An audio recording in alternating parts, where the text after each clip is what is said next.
4 do Evangelho de João, do versículo 31 até o versículo 42. Diz assim: nesse ínterim, os discípulos lhe rogavam, dizendo: Mestre, come. Mas ele lhes disse: uma comida tenho para comer, que vós não conheceis. Diziam então os discípulos uns aos outros: ter-lhe-ia porventura alguém trazido o que comer? Disse-lhes Jesus: a minha comida consiste em fazer a vontade daquele que me enviou e realizar a sua obra. Não dizeis vós que ainda há 4 meses até a ceifa? Eu, porém, vos digo: erguei os olhos e vede os campos, pois já branquejam para a ceifa. O ceifeiro recebe desde já a recompensa e entesoura o seu fruto para a vida eterna. E destarte se alegram tanto o semeador como o ceifeiro, pois no caso é verdadeiro ditado: um é o semeador e outro o ceifeiro. Eu vos enviei para ceifar o que não semeastes. Outros trabalharam e vós entrastes no seu trabalho. Muitos samaritanos naquela cidade creram nele, e em virtude do testemunho da mulher que anunciara, ele me disse tudo quanto eu tenho feito.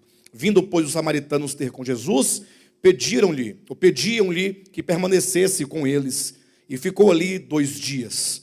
Muitos outros creram nele por causa da sua palavra, e diziam à mulher: agora já não é pelo que disseste que nós cremos, mas porque nós mesmos temos ouvido e sabemos que este é verdadeiramente o Salvador do mundo.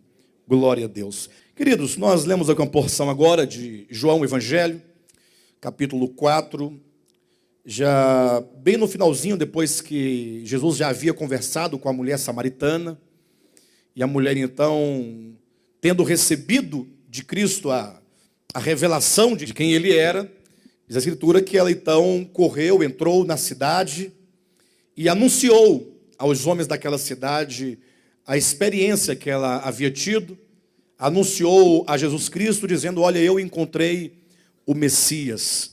E nós já estamos, salvo engano, há 4 semanas, hoje faz 4 semanas, que nós estamos aqui neste episódio da mulher samaritana, nesse episódio do Evangelho de João. É importante que nós venhamos a levar em consideração, nos recordar do princípio do Evangelho. Por que nós temos que nos recordar do princípio do Evangelho? Isso porque a cada dia eu estou mais convencido de que a Escritura ela precisa ser lida, precisamos lê-la e refletir sobre o seu conteúdo com um coração muito centrado e como que em busca de fato encontrar a verdade. Não podemos pensar jamais que o simples fato de você ter nas mãos a Escritura Sagrada e de você ler as Escrituras, seja em qual for a página, qual for o livro, ou o capítulo, ou o versículo, não devemos com isso pensar que nós temos a verdade ou entendemos a verdade. O fato é que a Escritura, ela é um meio divino, ela não tem um fim em si mesma. Antes, como o próprio Cristo declara acerca das Escrituras, diz que as Escrituras, elas testificam acerca dele, e sendo ele próprio a verdade de Deus. É por isso que nós costumamos fazer uma certa distinção entre Escritura, Bíblia e Palavra de Deus, sempre levando em conta que a Palavra de Deus, que é o próprio Cristo, que é de fato aquilo que nos salva, que nos liberta, que nos santifica, que nos transforma, é o que cura o homem. Jesus disse: conhecereis a verdade, e a verdade vos libertará. Então nós não podemos simplesmente tomar a Escritura religiosamente como quem tem ou teria com isso a garantia de compreender a verdade. Até mesmo porque eu costumo ressaltar, também nós temos falado isso com bastante insistência nos últimos dias, que nós encontramos 4 evangelhos: Mateus, Marcos, Lucas e João. E são 4 evangelhos porque foram livros escritos acerca de Cristo, da boa notícia, que Cristo é o Filho de Deus, de que ele veio, escrito por 4 pessoas distintas, 4 perspectivas diferentes, mas o que deve prevalecer não é o número de palavras ou o número de eventos que cada um colocou. Não devemos estar atentos às questões topográficas, as questões geográficas, as questões meramente históricas, mas devemos nós extrairmos e abstrairmos o sentido das palavras de Cristo, em tudo aquilo que ele disse, qual é a verdade que ele ensina, que ele transmite, uma vez que somente conhecendo a verdade é que nós somos libertos. Então nós temos que tocar essa verdade e não simplesmente tomar a história. Digamos, a história da mulher samaritana é uma história bonita, uma história belíssima, mas a pergunta que se faz é: o que este evento da mulher samaritana, do encontro de Cristo com a mulher samaritana, o que ele nos ensina? O que Cristo quer nos transmitir, o que o Espírito da verdade quer nos ensinar, a partir do momento que inspirou a João, o apóstolo, para que ele, dentre tantos eventos que aconteceram, ele pudesse selecionar 7 sinais, para que esses 7 sinais representassem, demonstrassem o Evangelho, não um Evangelho, mas o Evangelho de Jesus Cristo. E a nossa insistência nisso é para que, uma vez que nós toquemos essa verdade, nós estamos na expectativa de que ela esteja causando mudanças profundas, ainda que seja lentamente, porque o tratamento não é alopático, o tratamento é homeopático, é lento, é orgânico. A verdade vai sendo ensinada, vai sendo recebida, vai sendo absorvida, e isso, pouco a pouco, essas verdades de Deus, elas vão mudando a nossa constituição, no sentido de gerar em nós uma nova consciência acerca de Deus, uma nova consciência acerca do mal, uma nova consciência acerca da criação, uma nova consciência acerca de nós mesmos. E é essa nova consciência que certamente é o que vale. A única coisa que vale em nossas vidas é aquilo que é gerado pelo poder da palavra de Deus, o que nos transforma e nos faz uma nova pessoa. Então, certeza que todos nós carecemos de cura, muita cura. E então nós precisamos nos ater a esses aspectos orgânicos da verdade, razão porque nós denominamos, inclusive, o Evangelho de João como sendo o Evangelho orgânico de Jesus Cristo. Ok?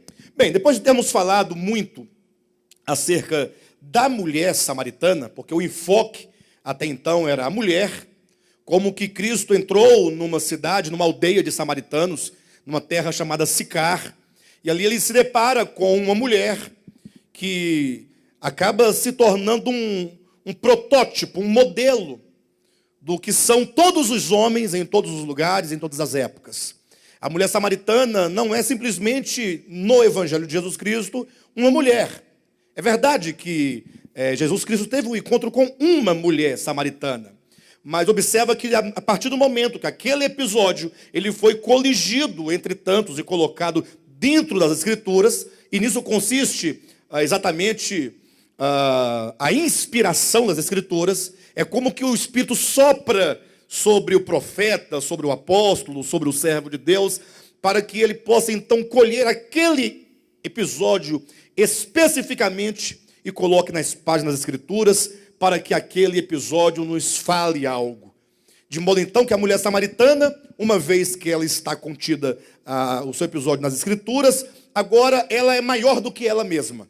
A mulher samaritana, ela é apenas um tipo, para, mediante a história dela, a situação dela, a condição dela, disso falamos abundantemente, nós possamos aprender algo sobre nós. O fato é que Nicodemos, o primeiro encontro de Cristo, em João, aqui no capítulo 3, e agora a mulher samaritana no capítulo 4, são tipos daquilo que é o homem. Nós vamos encontrar depois ainda no capítulo 4, a Jairo e a sua filha. Vamos encontrar uma multidão sedenta, ou faminta no capítulo 5, a multidão sedenta no capítulo 5, no 6 a multidão faminta, no capítulo 7 uma multidão sedenta, no capítulo 8 uma mulher pega no flagrante ato de adultério, no capítulo 9 um cego de nascença. Sabe que todos estes, se você reunir todas as características dessas personagens, você vai encontrar então, vai ter uma compreensão clara acerca do que é o homem. E quando você então ver como Cristo se relacionou com todos eles, e para cada um deles, Cristo, como o Evangelho, ele traz uma solução, ele aponta um caminho, ele traz o remédio. E aí com isso nós vamos entendendo quem nós somos e quem é Cristo, e como Ele trabalha para salvar a humanidade. Depois de termos falado sobre a mulher, hoje eu quero falar um pouco acerca de Cristo, dentro do episódio da mulher samaritana. Porque nesse episódio duas coisas acerca de Cristo me chamam muito a atenção. A primeira é o fato de Cristo pedir para a mulher samaritana água. O diálogo começa quando Cristo, sentado à beira do poço, e aquela mulher se aproxima e Jesus simplesmente diz para a mulher: mulher, dá-me de beber. Jesus Cristo pedia água a uma mulher sedenta. No primeiro momento, numa leitura rápida, logo você pensa que Cristo estivesse cansado da viagem, e era meio-dia, o sol estava escaldante, e ele estava numa terra muito seca, e, portanto, nada mais natural de que ele pedir um pouco de água. Mas se nós lermos o texto com bastante atenção, vamos observar que Cristo ele chama a atenção daquela mulher para a água, para que então ele desperte no coração da mulher o desejo de receber ao próprio Cristo como a água viva, a água da vida. O fato é que o episódio começa e termina e Jesus não bebe água alguma. Tampouco a mulher pega a água do poço, ela volta para casa sem a água, porque inclusive ela abandona, ela deixa o cântaro junto à fonte e vai embora para a sua cidade sem a água que ela viera buscar. E um segundo aspecto que também me chama a atenção é o fato de que Cristo estava sozinho. Isso porque no início do texto é dito que Cristo havia dito aos seus discípulos para entrarem na cidade e irem comprar alimento. Então os discípulos tinham ido comprar comida. Ou seja, era meio-dia, era hora de comer alguma coisa, então eles foram, compraram. Quando chegaram, viram que Jesus conversava com a mulher samaritana. Nenhum deles quis questionar a Cristo por que ele conversava com uma mulher sozinho. Ficaram assim um pouco... eles ficaram achando estranha aquela cena, mas ninguém ousou questionar. Entretanto, disseram para Cristo: olha, aqui está, compramos lá o alimento, come um pouco, já é meio-dia, o senhor deve estar com fome. E estranho que eu digo, que me chama a atenção, o fato de Cristo ter enviado os discípulos para comprarem comida, só que agora, chegando a comida, ele também não come. Ele diz: uma comida eu tenho para comer, que é fazer a vontade do meu Pai Celestial. Os discípulos até pensaram: alguém deve ter dado alguma coisa para ele comer, porque não é possível que ele esteja saciado se agora há pouco ele estava com fome. Então eu quero falar um pouco acerca da fome e da sede de Cristo. Uma fome que não é saciada com um alimento físico. E uma sede que não é saciada com um copo de água fria, tirada de um poço ou de que quer que seja da Caesb, da Saniago, sei lá, de qualquer lugar. O fato é que há uma fome e há uma sede em Cristo, que aqui no texto representa algo espiritual. Cristo ele está com sede no início do episódio, e ele está com fome no início do episódio, e no final do episódio ele tem a sua fome e a sua sede resolvidos, matados. Ele está completamente saciado, ele está alimentado e saciado, porque ele comeu e ele bebeu, sem ter comido e sem ter bebido pão ou água material.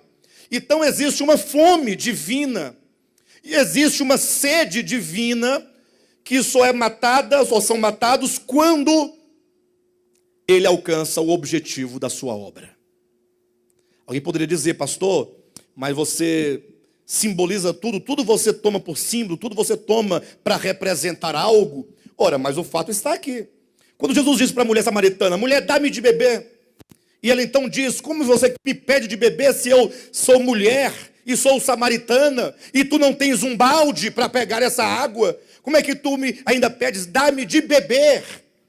E Cristo disse: se tu soubesses quem fala contigo. Observa que ele não está interessado na água, literalmente falando.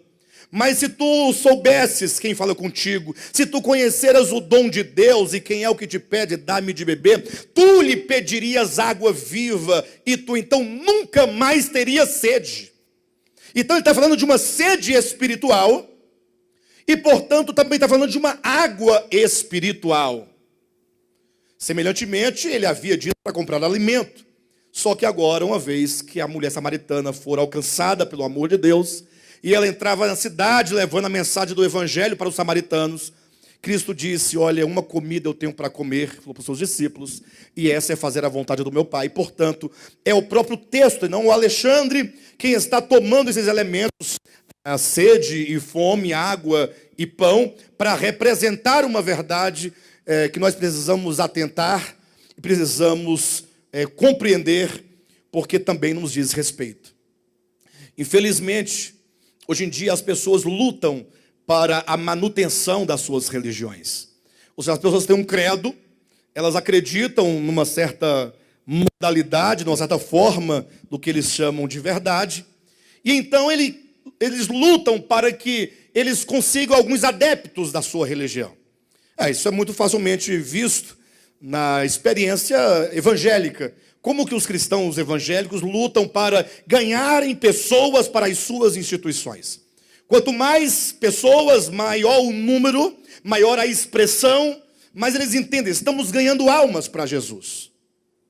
Mas o fato é que quando Cristo veio, Ele não veio montar uma instituição, Ele não veio montar uma religião, Ele veio para o mundo. Capítulo 1 de João é muito claro, quando nos diz abertamente que Ele veio para o que era seu. Ou seja, se você ler o capítulo 1 de João, é dito que o verbo, que é Deus, Ele criou o mundo. E todas as coisas foram feitas por intermédio dEle. E sem Ele, nada do que foi feito se fez. E, portanto, a vida que vivifica este mundo e traz à existência todas as existências é o próprio Cristo, que habita o homem. E é que este homem, por fim, na sua queda, enchendo sua mente, seu coração de trevas, não reconheceu esta vida e essa luz dentro de si, de modo então que foi necessário que o próprio Deus e a própria vida interviesse no mundo dos homens, e o verbo se fez carne, e o verbo veio para o que era seu, para aquilo que lhe pertencia. Então ele veio para salvar o homem, a despeito de quem quer que seja. Só que aquilo que lhe pertencia, os homens que lhe pertenciam, não o receberam. Então, a obra de Cristo, toda ela, como está bem resumida lá no capítulo 3, versículo 16 de João, Deus amou o mundo de tal maneira que deu o seu Filho unigênito, para que todo aquele que nele crê não pereça, mas tenha a vida eterna. Veja, Deus amou o mundo. Então, quando Cristo entra no mundo, Ele vem com o objetivo de salvar. Ele próprio declarou que o Filho do Homem não fora enviado para condenar o mundo, mas para que o mundo fosse salvo por Ele. Então observa que há um paradoxo muito grande, ou há uma contradição muito grande entre a mensagem do Evangelho, que anuncia que Cristo veio salvar a humanidade, de muitos credos religiosos que apregou a condenação dos homens caso estes não venham para o seu seguimento. E essa fome e essa sede de Deus, portanto, estão intimamente ligadas à obra que Ele veio realizar. Quando foi que a sede de Cristo foi saciada? Quando foi que a fome de Cristo foi saciada? E quando é que Ele tinha sede? E quando é que Ele tinha fome? Então, o capítulo 4 de João começa dizendo assim, que era necessário que Jesus Cristo passasse por Samaria. Quando diz era necessário, não era uma necessidade geográfica. Era a necessidade de alcançar pessoas ali dentro, a começar da mulher samaritana. E a partir dela, alcançar outros samaritanos, alcançar outros pecadores. E se nós partirmos do entendimento judaico, de que os samaritanos, assim como os publicanos e as meretrizes, eram tidos por eles, pelos judeus, como sendo a pior espécie de gente possível e de pecador que havia no mundo, então podemos declarar sem nenhum medo que Cristo veio salvar os pecadores e veio salvar os piores pecadores. E portanto, o seu desejo, a sua vontade, que era de realizar a vontade do seu Pai, que está nos céus, era exatamente uma fome e uma sede de almas. mas não de almas para si, mas de almas para o Pai. Almas curadas, almas restauradas, almas transformadas, pessoas libertas do jugo, do engano, da mentira, da ilusão, da perversão. E então Cristo, quando fala que tinha sede, ele fala: mulher, dá-me de beber. E dizendo para os discípulos: vão comprar alimento para nós comermos. Ele transforma tudo isso dizendo: eu tenho uma fome e eu tenho uma sede por pessoas. Já imaginaram quando nós começarmos a ter esse entendimento, o mesmo sentimento de Cristo? Ter fome e ter sede, no sentido de ter um desejo profundo que corrói, que incomoda, um desejo de ver pessoas alcançadas pela verdade. Eu não sei se vocês aqui foram alcançados pela verdade. Cada um tem a sua própria experiência. A experiência é pessoal. Eu, particularmente, eu posso falar que eu ainda não alcancei toda a verdade. E nem sei se um dia eu vou alcançar toda a verdade. Mas eu tenho na minha experiência o fato de que eu tenho experimentado pouco a pouco. E o que agora me mantém animado e me mantém ainda, embora cansado, embora sobrecarregado no sentido das atividades que nós temos, mas o que me motiva ainda é o desejo. Um desejo insaciável de ver pessoas que consigam enxergar do modo como eu estou conseguindo enxergar. O desejo de ver pessoas que sejam libertas de toda sorte de escravidão, libertas do engano, libertas do pecado. Porque quando você ganha algo, logo você tem um desejo de compartilhar, de dividir. Sobretudo quando se diz respeito às coisas espirituais.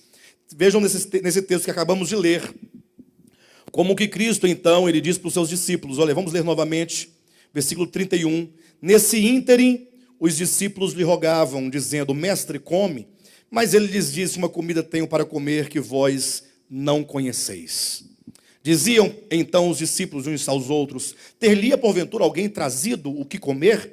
Disse-lhes Jesus: a minha comida consiste em fazer a vontade daquele que me enviou e realizar a sua obra. Vejam como que Cristo estava fascinado, tomado pelo desejo de realizar a obra do Pai. E em que consiste a obra do Pai? Versículo 35. Não dizeis vós que ainda há 4 meses até a ceifa? Veja como Cristo vai tomando todas as figuras, ou melhor, todas as coisas objetivas que estão ao seu redor, seja o poço que está à frente dele. Agora ele olha para os campos, e os campos já estão se preparando, sendo preparados para serem colhidos. E literalmente falando, se dizia que havia 4 meses para a ceifa. E Cristo disse: olhai para os campos e vede. Vocês dizem que ainda há 4 meses para a ceifa. Versículo 35. Eu, porém, vos digo: erguei os olhos e vede os campos, pois já branquejam para a ceifa. O ceifeiro recebe desde já a recompensa e entesoura o seu fruto para a vida eterna. E dessarte se alegram tanto o semeador como o ceifeiro, pois no caso é verdadeiro o ditado: um é o semeador e outro o ceifeiro. Eu vos enviei para ceifar o que não semeastes, outros trabalharam e vós entrastes no seu trabalho. Veja como agora Cristo transforma a figura, ou melhor, os campos objetivos diante deles, para representar agora um mundo de pessoas. É como que ele dissesse: olha, o Pai, ele está trabalhando há muito tempo. Há muito que o Pai vem trabalhando por meio de homens, dons que foram dados à humanidade desde o começo da história. Vocês, Jesus falando para os discípulos, vocês estão sendo enviados para colherem, mas vocês não semearam, porque outros fizeram.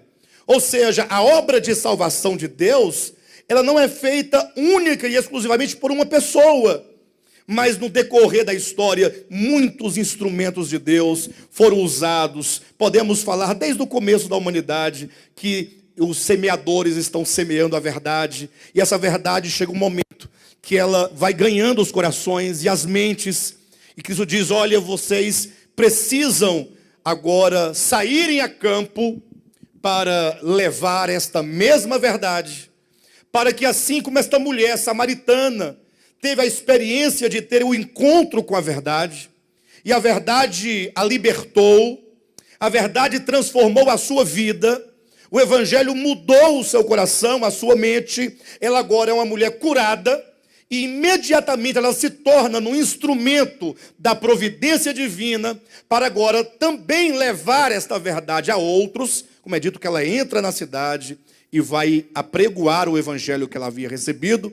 Cristo diz que os discípulos também deveriam ter no coração esse mesmo desejo, essa mesma vontade, essa mesma sede e essa mesma fome. Abra comigo num texto bem parecido com este, em Mateus capítulo 9. Encontraram? Versículo 35 em diante. E percorria Jesus todas as cidades e povoados, ensinando nas sinagogas, pregando o evangelho do reino e curando toda sorte de doenças e enfermidades. E aqui eu fico imaginando quanta beleza, quão lindo, quão maravilhoso é este coração de Jesus.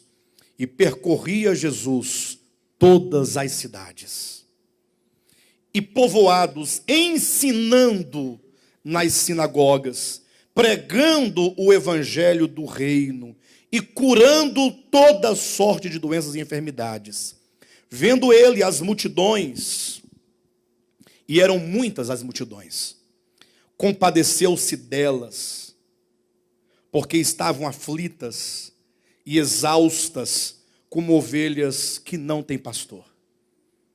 Essa expressão, compadeceu-se delas, o termo grego usado, é como que significasse que quando Cristo olhou para as multidões, e quando ele viu que as multidões, as pessoas de toda sorte, estavam aflitas e estavam exaustas, como ovelhas que não têm pastor, Cristo se compadeceu, ele sentiu dores intestinais, cólicas intestinais.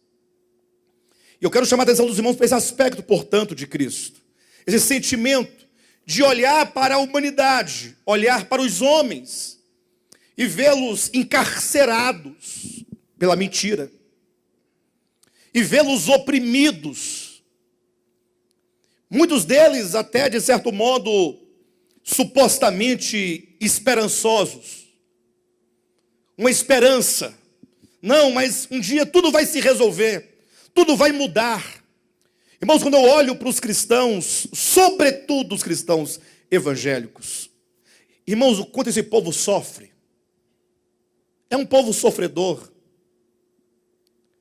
Só que eles têm uma esperança de que um dia o anjo vai descer e vai mover as águas e ele será curado, portanto, o seu problema será solucionado. Mães, falar em Dia das Mães, que sofrem por verem seus filhos escravos ou escravizados nos pecados, nas drogas, um mundo que está em ruína, pessoas que estão sofrendo, mas elas têm uma esperança. Só que essa esperança que elas possuem, e dizem possuí-la em nome do evangelho, em nome da verdade, é que um dia todo o sofrimento vai passar. Tem um texto lá de Apocalipse, capítulo 21, também no capítulo 7 também diz a mesma coisa, que Deus, por fim, enxugará dos olhos toda lágrima, não haverá mais choro, nem pranto, nem dor, nem morte, nem luto, porque tudo terá sido feito novo. Aí ficam então as pessoas na expectativa de um novo céu, de uma nova terra, de um reino, enquanto que o evangelho é aqui e agora. Eu não estou jamais tirando a verdade acerca desses momentos escatológicos que a Bíblia aponta. Mas o fato é que o evangelho não transfere para a eternidade o que Cristo fez hoje, ou já fez quando veio, e continua e quer fazer hoje. Quando Cristo andava, diz a Escritura, percorrendo cidades, aldeias, vilas, povoados, e ele viu as pessoas, as multidões de toda sorte, carregando a sua esperança, que tinha em Deus. O problema é que eles não entendiam, é que todas aquelas pseudo-esperanças eram apenas uma maneira que os religiosos, que os poderosos, que os caídos, que os opressores usavam e usam até hoje para poder manipular as pessoas. E Cristo diz, olha, se você conhecer a verdade ela vai te libertar. Ela vai te libertar. E você verdadeiramente será livre. Você não precisará mais ficar com medo de macumba. Já pensou? Não precisa ter medo de espírito mais, pastor. Coisa maravilhosa. Na última das hipóteses, você também não precisará ter medo da morte. Porque você vai ter o conhecimento do que é a morte. O maligno e os homens perversos usam de um tanto de estruturas de pensamentos enganosos, falsos, mentirosos, para manterem as pessoas cativas. Cristo andava nas cidades e ele via as multidões sofrendo. Mas um sofrimento que só Cristo podia ver. Só ele podia enxergar. E agora ele diz, olha, quantos puderam ver o sofrimento daquela mulher samaritana? Talvez tivessem muitos para apedrejá-la, para falar mal, para criticá-la. Mas quantos conseguiam ver naquela pessoa um filho de Deus em potencial? Ele se compadeceu. Ele sentia dores profundas quando via a sociedade, a humanidade oprimida. Sem pastor, significa sem alguém que fosse maior no entendimento, para poder orientar corretamente, para poder cuidar, para poder direcionar. Hoje em dia acontece exatamente o oposto. Se Cristo via as multidões como ovelhas que não têm pastor, hoje em dia as multidões estão cheias de pastores. Mas os pastores estão na mesma condição, não todos, mas uma boa parte deles, se vê claramente, estão como naquela situação de que diz lá o texto de João capítulo 10, aqueles que entraram no aprisco, mas não entraram pela porta, eles saltaram, por isso eles são salteadores. Entraram não para cuidar das ovelhas, não para alimentar as ovelhas, não para cuidar das ovelhas, mas entraram para matar a ovelha, para arrancar a lã da ovelha, para arrancar o couro da ovelha, para fazer um churrasco da ovelha. Por isso Jesus fala categoricamente, o ladrão, ele vem somente para matar, roubar e destruir. E esse ladrão não é o diabo, é o mercenário. É aquele que não é pastor, mas que leva a chancela de pastor. Mas tem os pastores, sejam eles não simplesmente os religiosos, ou os que estão na liderança de uma igreja, mas homens verdadeiros e mulheres verdadeiras, que porque agora compreenderam algo da verdade, e isso é algo tão libertador, que agora essa pessoa também sente uma fome e uma sede, de ver pessoas sendo libertas do engano, libertas da mentira, libertas do falso evangelho, o desejo de ver pessoas livres. Mas para ser livre, é preciso que a verdade chegue ao seu coração. Por isso Cristo vai convidar então, versículo 37 de Mateus capítulo 9, e então se dirigiu a seus discípulos, a seara, na verdade, é grande, mas os trabalhadores são poucos. E é de se estranhar quando chega nesse ponto, lendo nos dias de hoje esse texto. Rogai, pois, ao Senhor da seara que mande trabalhadores para a sua seara. Porque hoje em dia, me parece que é totalmente o oposto. Nós vemos muitos trabalhadores, vamos entender isso que eu estou dizendo, se dispondo a trabalhar na obra e pouco espaço. Parece que há uma inversão. Talvez aqui não se vê muito isso, devido ao modelo, mas quem conhece o modelo da igreja evangélica institucionalizada sabe da avidez com que as pessoas querem um espaço para trabalhar. Muita gente, eles lutam por um cargo, lutam por um lugar, lutam por uma posição. Há muita gente querendo fazer pouca coisa. Aí tem que ficar inventando coisas e mais coisas para serem feitas. Se porventura tem um fulano de tal querendo trabalhar, mas não tem espaço, se ele ameaçar que vai sair daqui, aí a pessoa logo vai, o líder vai, não, vamos arrumar um negócio para ele fazer, vamos arrumar uma diretoria, vamos criar um departamento, ainda que não necessite, não tenha necessidade alguma, mas vamos criar o departamento. Aí chama o fulano de tal, ele vem, aí recebe aquela diretoria, aquele departamento, aí ele fica feliz, porque agora ele tem um cargo. Eu estou trabalhando na obra. Na obra de quem? Eu quero saber que obra que é essa. Não, na obra de Deus. Qual Deus? O que é a obra de Deus? Temos que nos questionar. O que é a obra de Deus? Sabe que a obra de Deus é a manutenção de uma instituição com os seus programas? Ora, a obra de Deus, como Cristo disse, uma comida eu tenho para fazer.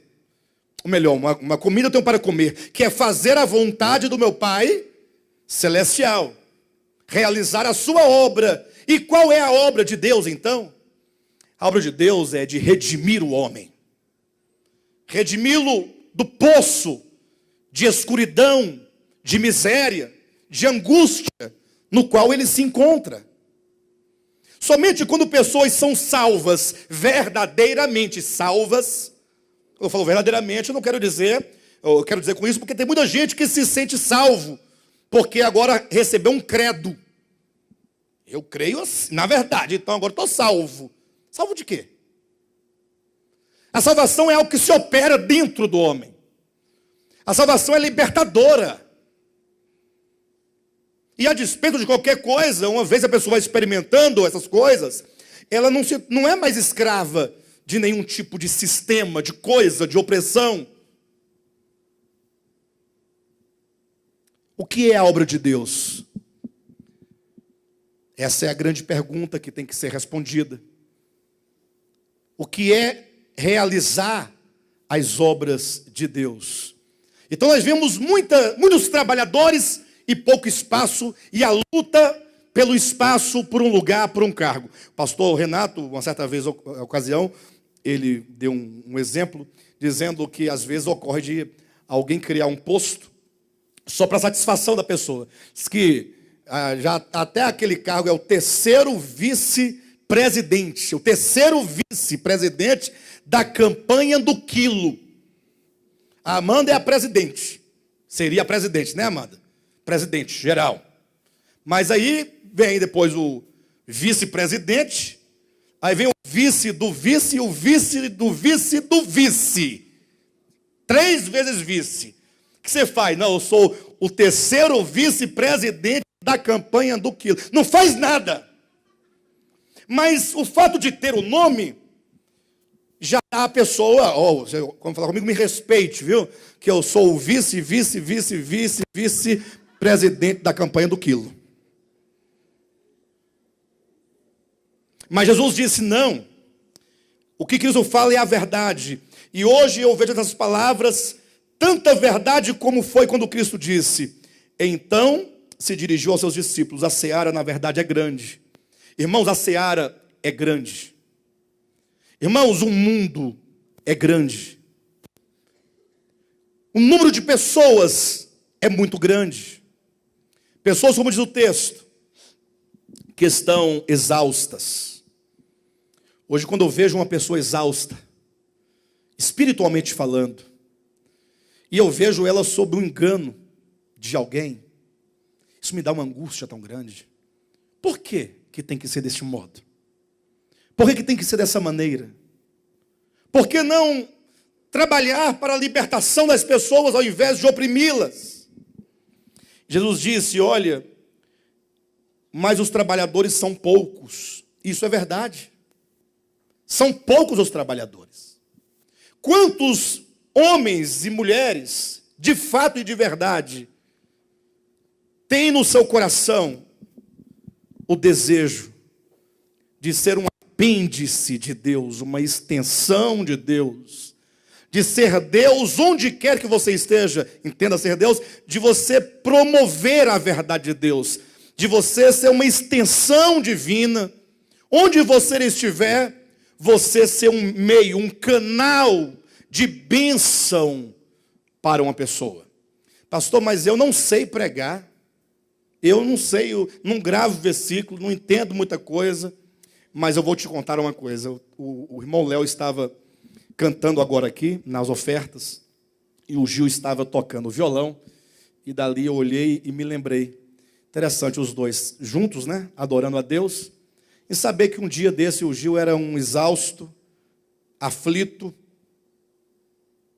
né, Gil?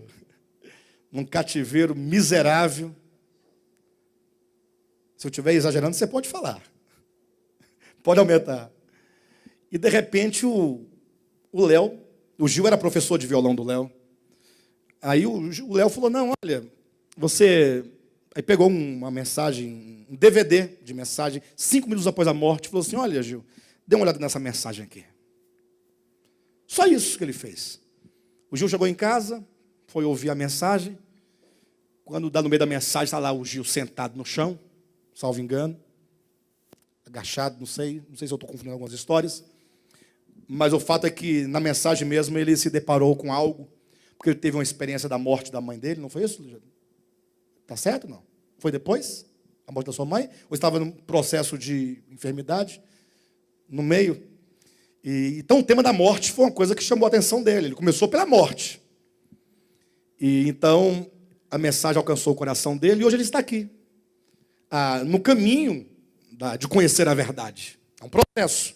Não é algo que acontece do dia para a noite.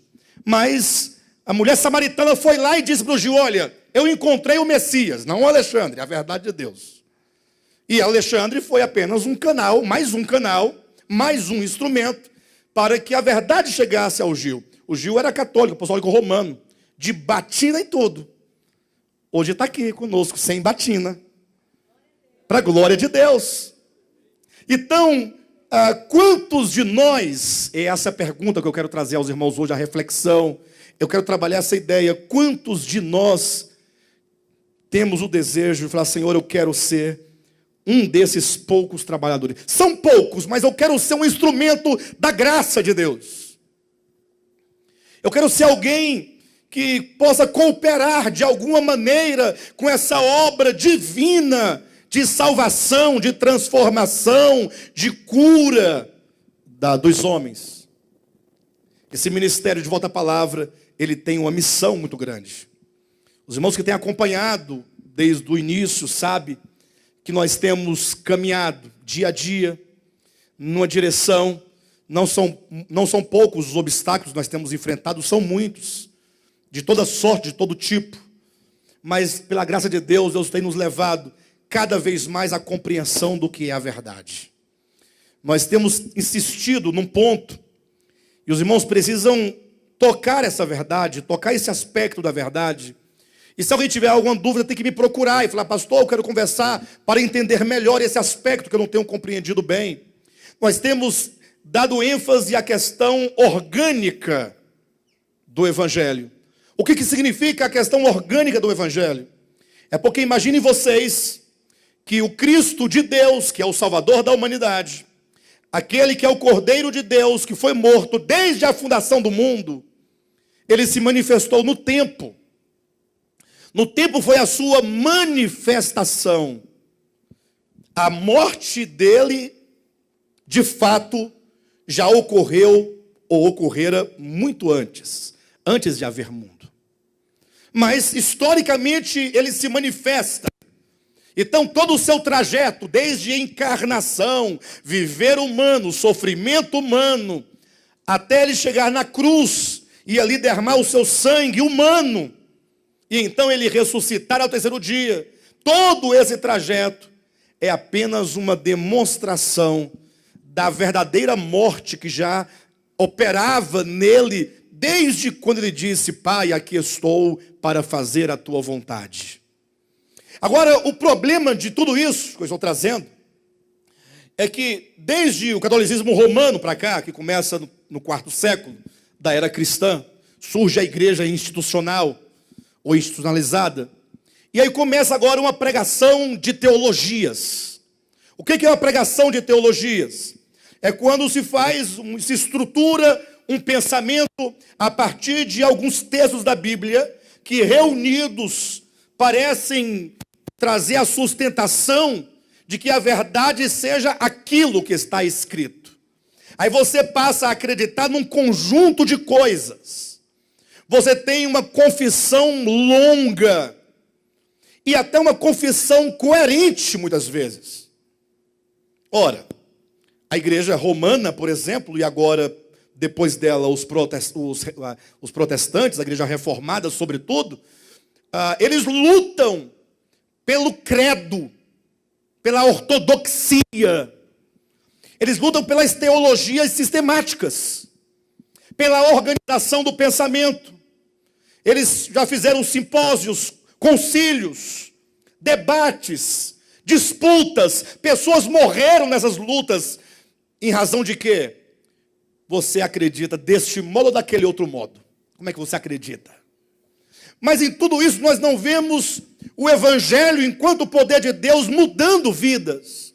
Então de nada vale você ter uma confissão que exalte os aspectos da verdade, se esta verdade não for desencadernada e agora encarnada em você. De nada vale. Há pessoas dizendo, estou salvo porque Jesus morreu por mim.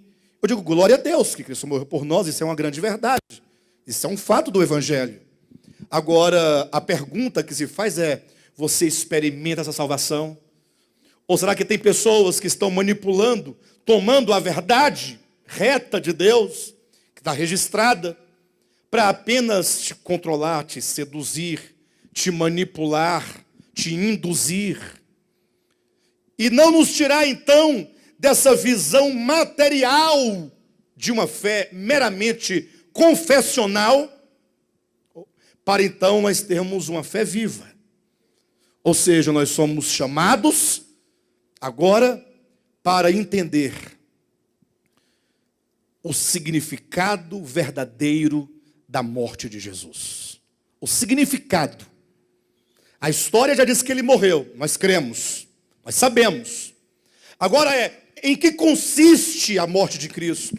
E em que consiste a sua eficácia? O que tem de gente descambando para o abismo, dizendo, eu estou indo para o céu, porque creio na morte de Cristo, e ele não entendeu o que é a morte de Cristo. Não entendeu. Ele não sabe que a única coisa que pode salvar o homem é exatamente o próprio Cristo, no despojamento do ser.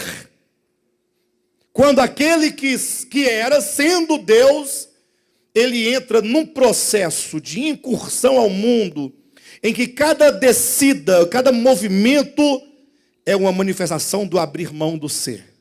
É um desconstruir, é um abrir mão de si, é um não apegar-se ao fato de, e ele abrir mão de tudo isso, para que haja um esvaziamento completo do ser, para que isso seja o remédio contra a queda. O que é o remédio? O que é a queda? É o espírito oposto ao do Cristo de Deus. É aquele que não é apegar-se ao fato ou à ilusão de querer ser. Assim como Lúcifer foi dizendo, eu subirei acima das estrelas. Essa ascensão do ego não é uma ascensão espacial, no espaço, mas é um crescimento interior, uma massa que vai sendo levedada, um ego que vai nascendo, o desejo de ser. E agora isso passou aos anjos que caíram com ele, e passou aos homens também. Aí vem Cristo agora para morrer, mas não é dizendo, olha, o sangue que caiu, aquela gotinha vai te salvar. Não, é esse Espírito de Cristo que salva. Razão porque no Evangelho é dito, quando Cristo ordena os discípulos a pregarem o Evangelho, diz, anunciem que eu morri por eles. E introduzam a todos que crerem no caminho da verdade, mediante o batismo. Por que o batismo? Estaria Cristo preocupado com um rito? Ou estaria ele dizendo que o verdadeiro crer neste evangelho, para que o evangelho tenha total eficácia de salvação nessa pessoa, é que essa pessoa, ela agora é unida a Cristo na sua morte. E, portanto, ela é unida a Cristo nesse mesmo processo de esvaziamento e de abrir mão de toda sedução, de toda ilusão, de achar que é algo sem ser. E é um processo doloroso. O evangelho, ele pressupõe sempre morte. E pressupõe a morte como condição necessária para a ressurreição. E aí, como é que as pessoas fazem então? Então dizemos, olha, Cristo morreu tal dia. Vamos até comemorar a morte de Cristo no dia tal, do mês tal. Perfeito. E aí ele ressuscitou. Aí vão discutir ressurreição corpórea ou não corpórea. Aí vamos discutir como procedeu, como sucedeu aquela ressurreição. Aí uns dizem, não, eu não creio na ressurreição, o outro, não, acredito que foi dessa maneira. E aí fica essa discussão longa, e não entendem eles que, a despeito de qualquer mistério que envolva a verdade da ressurreição corpórea de Cristo, o fato é que o que me interessa ao crer no evangelho é a minha consciência de que há um pressuposto para que eu também experimente a ressurreição. E experimentar a ressurreição não simplesmente do corpo físico, isso é o de menos, ainda que seja verdadeiro, que faça parte de todo o processo, mas a ressurreição, que é exatamente um novo nascimento, uma experiência de uma nova vida, após ter a experiência de ter morrido para a velha vida. Já imaginaram quando nós começarmos a experimentar uma vida de ressurreição?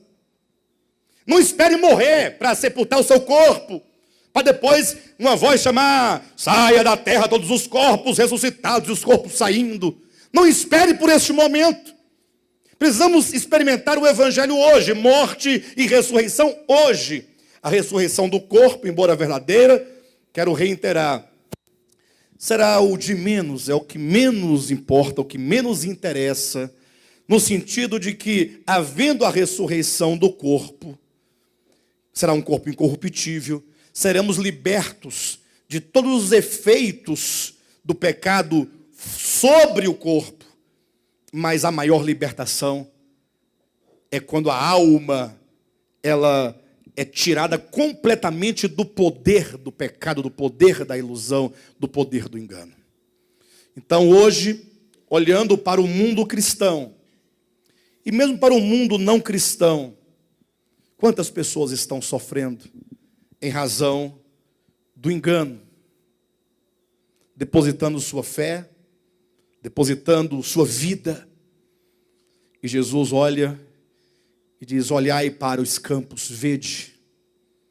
E eu quero apelar à igreja para que nós nos despertemos e para que cada membro desse ministério possa buscar em Deus ter a mesma fome e ter a mesma sede e ter o mesmo olhar e ter o mesmo sentimento. Falar, Senhor, eu quero ser um instrumento útil para que os homens sejam alcançados. Que tal? Você deseja isso? Você desejar por isso? Talvez você não tenha um desejo ainda. Não, pastor, até hoje não tem um desejo ainda, né? E isso porque nós somos tomados por um espírito muito egoísta muitas vezes.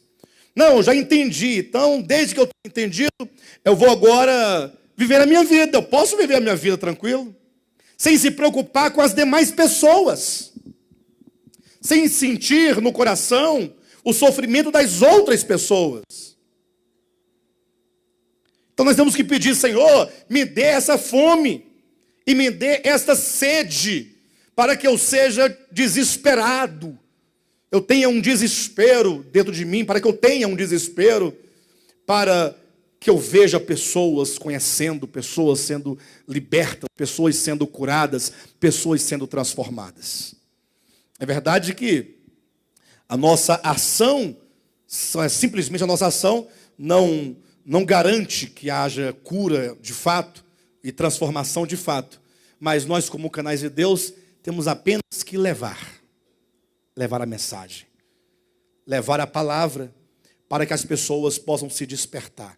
E eu sei que há uma luta muito grande daqui para frente, porque nós temos que ter um trabalho de desconstruir muitas coisas.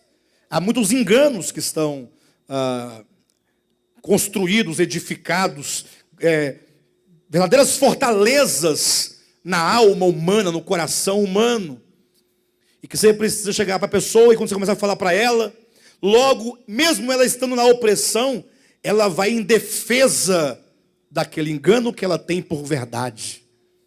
Aí você tem que dedicar tempo orando por aquela pessoa, conversando com aquela pessoa, tendo paciência, mostrando. E o Espírito de Deus aos poucos vai lançando luz, e essas fortalezas vão sendo destruídas e quebradas, e daqui a pouco ela está se abrindo para a verdade, daqui a pouco ela está abandonando aquela pseudo-verdade que ela tinha outrora. E aí então começa um processo de edificação da verdade no coração daquela pessoa. Aí você vai ver nos frutos. Aí Jesus disse: olha, vocês não semearam. Eu estou enviando vocês para colherem o que vocês não semearam. Agora, uma coisa é certa. Tanto o semeador quanto o ceifeiro, ambos participam dos frutos. Ambos terão a sua recompensa, terão o seu galardão. Se os irmãos quiserem ampliar esse entendimento, poderão ler em casa a primeira carta de Paulo aos Coríntios, capítulo 3, quando o apóstolo Paulo, falando acerca da edificação da casa de Deus, ele fala acerca de grupos facciosos, líderes, mesmo na igreja de Cristo, mas que estavam criando seus partidos. Uns diziam: eu sou de Paulo, outros eu sou de Cefas, o outro eu sou de Apolo. E nesse contexto aqui o apóstolo Paulo vai ensinar dizendo que muitas vezes verdadeiras pessoas que estão ali pensando que estão fazendo o bem, por falta de uma compreensão da verdade, elas estão destruindo o santuário de Deus. Então é urgente que, se porventura nós recebemos de Deus alguma coisa, que nós então sejamos um canal de bênção.